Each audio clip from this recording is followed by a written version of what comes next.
श्री रामदास स्वामी महाराज कृत मनाचे श्लोक। श्लोक क्रमांक 106। बरी स्नान संध्या करी एकनिष्ठा, विवेके मना आवरी स्थान भ्रष्टा, दया सर्वभूती जया मानवाला, सदा प्रेमळू भक्ती भावे निमाला। मनुष्याने स्नान संध्या इत्यादी शास्त्रविहित कर्म एकनिष्ठपणे करावीत। एकाग्र न होणाऱ्या नको तिथे जाणाऱ्या मनास विवेकाने आवर घालावा।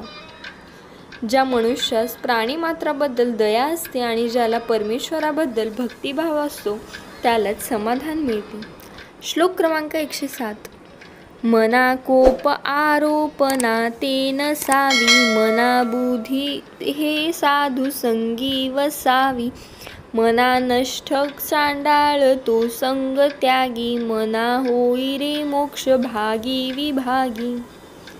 हे मना, राग येऊ देऊ नकोस, संतांच्या संगतीमध्ये बुद्धी वसू दे। हे मना, दुष्ट व नीच माणसाची संगत टाळावी, अशा प्रकारे वागून तू मोक्षाचा भागीदार हो।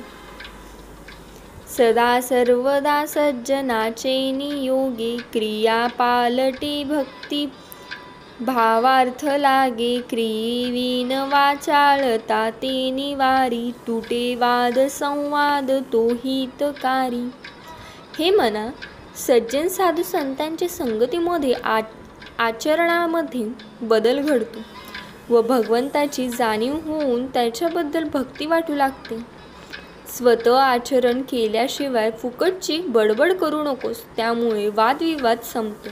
ते संभाषण परमार्थाच्या दृष्टीने हितकारक असते। श्लोक क्रमांक 109। जनी वाद विवाद सोडून द्यावा, जनी सुख संवाद सुखे करावा, जनी तोची तो शोक संताप हारी, तुटे वाद संवाद तो हितकारी। कुणाशीही वादविवाद करू नये, मात्र तात्विक प्रश्नाबद्दल व भगवंताबद्दल आनंद देणारे संभाषण अवश्य करावे।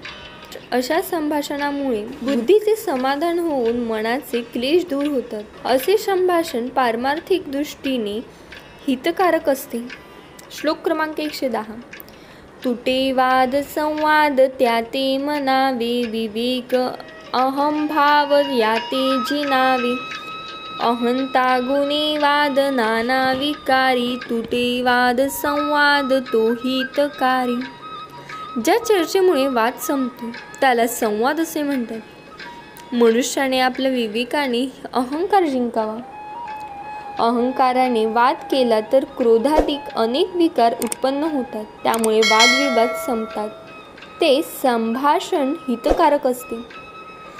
जय जय रघुवीर समर्थ।